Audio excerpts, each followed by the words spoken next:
அன்பு நிஜங்களே, பிரியோ டிவியில் அரசியல் தேடல் நிகழ்ச்சியில் உங்களை சந்திப்பதில் பெரும் மகிழ்ச்சி. என் பெயர் நடுவை வே பிரேம்சாகர், நிறுவனர், இந்துக்கள் ஒருங்கிணைப்பு மையம். எல்லாரும் பரபரப்பான ஒரு அரசியல் சூழல்ல உங்களை நான் சந்திக்கிறேன். இன்று அரசியல் சூழலில், அரசியல் சார்பு இடங்களில், ஏன் ஊடகத்தின் வழியாக கூட நாம் அதிகம் பெண்களுக்கு எதிரான பாலியல் வன்முறைகளையும், குழந்தைகளுக்கு எதிரான பாலியல் கொடுமைகளையும் பார்த்து வருகிறோம். இதற்கான தீர்வினை எந்த அரசியல் கட்சியும் எடுப்பதில்லை. பாலியல் தவறுகளை செய்தவர்களுக்கு சீட்டு கொடுக்கின்றனர். பாலியல் குற்றவாளிகளுக்கு ஆதரவாக இருப்பவர்களுக்கு தேர்தலில் போட்டியிட வாய்ப்பு கொடுக்கின்றனர். படிப்பது ராமாயணம், இடிப்பது பெருமாள் கோயில் என்ற அளவில்தான் தமிழக அரசியலில் உள்ள ஒவ்வொரு கட்சியும் செயல்பட்டு கொண்டிருக்கிறது. பொதுமக்களான தமிழக வாக்காளர்களுக்கு இந்த சமயத்தில் நான் எனது கோரிக்கையை முன்வைக்கிறேன். உங்களுக்கு எல்லாம் தெரியும், பொதுவெளியில் அரசியலில் ஈடுபட்டுள்ள வேட்பாளர்களாக இருக்கட்டும், அந்த கட்சிகளாக இருக்கட்டும், இப்படியான பேச்சை கண்டிக்காத கட்சிகளை நாம் புறந்தள்ள வேண்டும். பெண்களுக்கு எதிரான குற்றங்களையோ இல்லது பாலியல் சச்சரவுகளிலோ சிக்கியுள்ளவர்களை நிராகரிக்காத கட்சிகளை நாம் நிராகரிக்க வேண்டும்.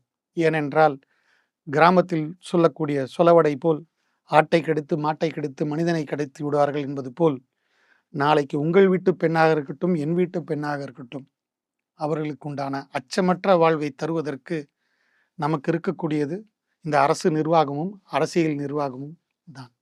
ஆனால் அவர்களே இப்படிப்பட்ட ஆட்களால், இப்படிப்பட்ட கீழ்த்தரமான எண்ணங்களை வெளிப்படுத்தக்கூடிய ஆட்களால் நிரம்பிக் கொண்டு இருந்தால் நமது பெண் குழந்தைகளுக்கு உண்டான எதிர்காலம் மிகவும் கேள்விக்குறி. ஆகையால் ஒவ்வொருவரும் இந்த தேர்தல் சமயத்தில் இப்படிப்பட்ட பூனைகளுக்கு நாம் மணி கட்ட வேண்டியது அவசியம். அரசியல் கட்சி தலைவர்களுக்கும் நான் ஒரு வேண்டுகோள் வைக்கிறேன். போன முறை பாராளுமன்ற தேர்தலின் போது கூட நான் சமூக வலைதளங்கள் மூலமாக வேண்டுகோள் வைத்திருந்தேன் பல கட்சிகளுக்கு. பெண்களை கீழ்த்தரமாக நடத்தக்கூடிய, பெண்களை இம்சிக்கக்கூடிய, பெண்களிடம் தவறாக நடக்கக்கூடிய வேட்பாளர்களை நீங்கள் தேர்வு செய்யாதீர்கள். அவர்களுக்கு சீட்டு வழங்காதீர்கள். அது அவர்களோட செயல்களை அங்கீகரிக்கப்படக்கூடிய ஒரு நிலையை அவர்கள் திரும்பவும் வெற்றி பெற்று வந்தால் அவர்கள் அதை செயல்படுத்துவர் என்று சொல்லியிருந்தேன். அதை எந்த கட்சியும் கண்டுக்கவில்லை. இந்த முறையும் அது அப்படித்தான் அவர்களுக்கே வாய்ப்பு கொடுக்கப்படுவது போல் தெரிகின்றது. ஆகையால் பொதுமக்களே, தாய்மார்களே, தந்தைமார்களே, சகோதரர்களே, உங்களுக்கெல்லாம் ஒரு வேண்டுகோள். எந்தெந்த கட்சியிலெல்லாம் பெண்களுக்கு எதிரான குற்றங்கள் நடப்பதை கண்டிக்காதவர்களோ அல்லது கண்டும் காணாமல் இருப்பவர்களோ அந்த கட்சிக்கு வாக்களிக்காதீர்கள். ஏனென்றால் ஒவ்வொரு பெண்ணும் இங்கு தலைகுனியும் போது அது நம் வீட்டு பெண் தலைகுனிவதாக நினையுங்கள். இப்படியான குற்றங்களில் ஈடுபடக்கூடியவர்களுக்கு கட்சி பிரமுகர்களும் பக்கபலமாக இருக்கின்றனர். அவர்களுக்கு சட்ட உதவிகளை வழங்குகின்றனர்.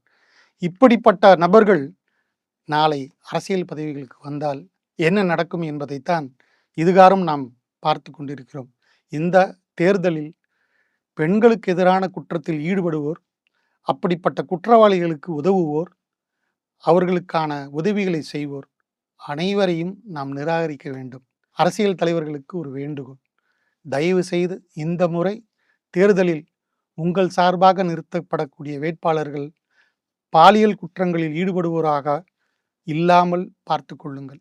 இது ஒரு மகனின் வேண்டுகோள், ஒரு சகோதரனின் வேண்டுகோள், ஒரு கணவனின் வேண்டுகோள், ஒரு தந்தையின் வேண்டுகோள். ஜெய்ஹிந்த், வந்தே மாதரம்.